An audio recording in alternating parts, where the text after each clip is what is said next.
I recently created some audiobooks that talk about apartheid. They are the result of a lot of research and work.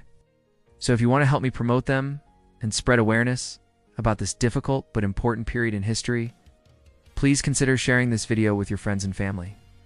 Thank you. Apartheid Audiobook is no longer in Wonderland is a blog you absolutely must read if you are passionate about intense stories. Inner journeys and historical narratives that touch the heart. This collection of stories is not just a chronicle of events, but a true immersion into an era of great tension and transformation. The blog, which alternates between English and Afrikaans, guides us through the personal and political awakening of Annika, a young woman who, after years abroad, returns to her homeland, a place that exists only in her childhood memories. Upon her return, however, reality proves very different from what she had idealized. The South Africa of the 1970s is a nation fractured by apartheid, a regime that separates, oppresses, and punishes anyone who dares to question or challenge it. Through a gripping and detailed narrative, the blog explores universal themes such as social injustice, resistance, and the search for a truth that is too often hidden or manipulated. Annika finds herself navigating a world full of tension, where every step can be dangerous, and where truth collides with fear and suspicion. The author of the blog conveys with great sensitivity the protagonist's sense of disorientation and discovery, turning her experience into a broader reflection on society, history, and the strength of those who fight for freedom. Each episode is filled with emotion, accurate historical details, and a powerful writing style that captivates readers from the very first lines. Why should you read this blog? Here are 5 compelling reasons. 1. An authentic and compelling story. The blog recounts Annika's return to South Africa in the 1970s, a turbulent time when the apartheid regime was still in full force. Raised abroad, Annika is faced with a country that's far different from the one she remembers, full of contradictions, danger, and hope. The storytelling is immersive, rich with historical and human details that make the narrative vivid and realistic. 2. A glimpse behind the curtain of apartheid. Through Annika's eyes, readers experience events like the Soweto uprising and the brutal repression by the South African government.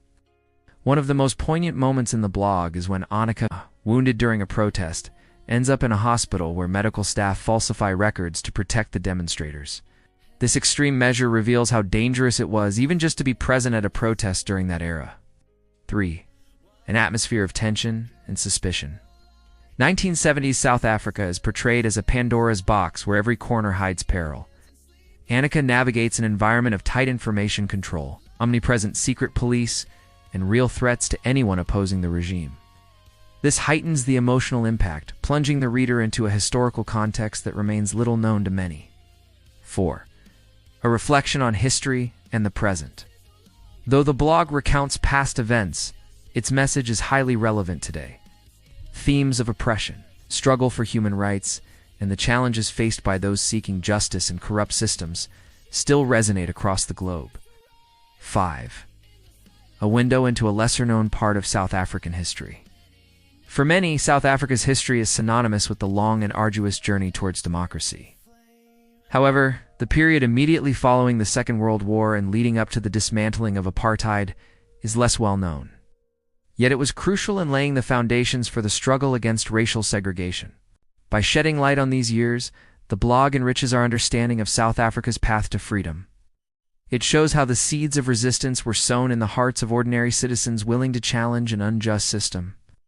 In conclusion, the blog Alice is no longer in Wonderland is more than just a historical narrative. It's a gateway into a time of pain, resistance, and hope.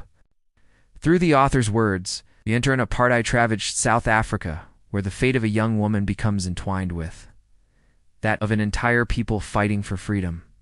The writing is powerful, filled with details that transport the reader straight into the dusty streets of Soweto, the neighborhoods oppressed by racial segregation, and the homes where fear and resilience live side by side. This isn't just a recounting of historical facts, but a lived experience, capable of conveying the weight of injustice, the courage of resistance, and the complexity of a system that scarred millions. One of the most fascinating aspects of this blog is its ability to turn history into a living narrative, one that moves and provokes thought. It's not a cold chronicle of events, but a lived experience, capable of conveying the weight of injustice, the courage of resistance, and the complexity of a system that scarred millions.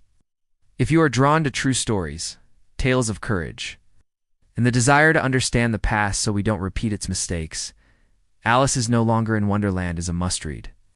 It's not just a journey into 1970s South Africa, but also an opportunity to see the world with new eyes, and to gain a deeper understanding of what freedom and justice truly mean.